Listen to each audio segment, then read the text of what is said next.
This is a graphic representation of a possible war scenario. Just over 30 nautical miles separate friendly from hostile territory. Our objective is to transport the men and equipment required to conquer the enemy headquarters, situated about 12 miles inland, in a place surrounded by 3,000-foot hills. The enemy is defended by numerous anti-aircraft artillery positions around the HQ, situated at a short distance from civilian dwellings. Our fleet is 15 nautical miles off the enemy coast, and a heavy artillery battery is stationed on the other side of the channel, 55 miles from the enemy positions. A pair of unmanned aerial vehicles will follow the action to allow initial discovery and target designation, and after the action, the kill assessment. While helicopters take off from the ships, the PZH-2000 battery is ready to fire. 155mm Vulcano projectiles are programmed for navigation and for the terminal phase of guidance. Firing is the first of 3 stages that allows the projectiles to reach the target. The projectile loses its sabot and, as it follows the ballistic trajectory, it starts initializing the GPS receiver and IMU equipment on board. A few moments after passing the apogee, during the second or intermediate stage, thanks to the movement of its canard fins, the projectile will gradually begin to control the angle of descent, the pull-up maneuver. The pull-up maneuver allows the projectile to glide in a straight line for a few hundredths of a second, that ideally guides it onto the target, about 6,000 feet. This constant angle descent, using mainly satellite guidance, is also used to refine the inertia measurements of the IMU and the estimate of the angles of flight.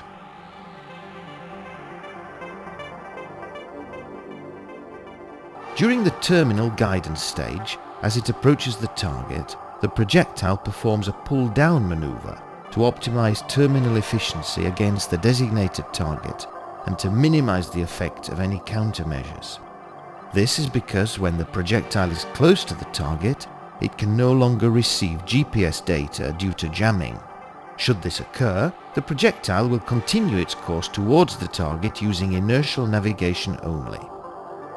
Since the angle of descent can be controlled during the intermediate stage of flight, projectiles fired in succession can reach the target simultaneously, thereby maximizing the effect of surprise, which is called the MRSI technique.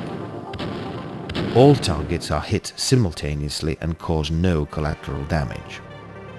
The enemy leaps into action. 3 tanks emerge from a tunnel concealed in the mountainside and make for HQ. The UAVs witness the maneuver and communicate the tanks' current positions to the ships.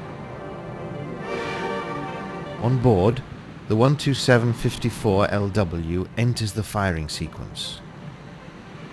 It shoots a rapid burst of 5 127mm Vulcano rounds equipped with a semi-active laser receiver that enhances accuracy and hence terminal efficiency both against stationary and moving targets, or in engaging moving targets.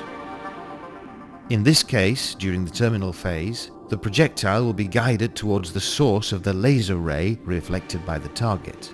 This requires the aid of a support for targeting, in our case, the UAVs. The projectiles have been fired with different flight profiles. They reach the target at different times and from different directions. This enables the UAVs to retarget other engageable objectives, but it could also be useful to conceal the position of a naval unit or to avoid natural or artificial obstacles.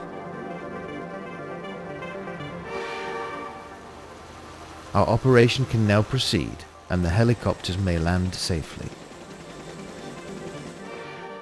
The satellite indicates a naval unit making for our fleet. The onboard radar shows that the range is 13 nautical miles. The 127-54LW gun is loaded with Vulcano ammunition, equipped with an infrared sensor that activates in the terminal flight phase, and is designed and optimized for use against surface targets. During the initial and cruising stages, the projectile follows a ballistic trajectory. At a range of about 4 miles, the infrared sensor begins to seek out the hottest point of the target and guides the projectile towards it. Once it has been fired, the ammunition requires no support, either from the shipboard system or from elsewhere.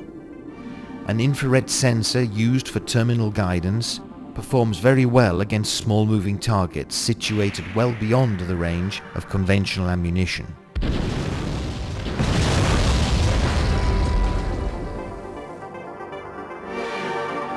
The Vulcano crosses new frontiers in technology.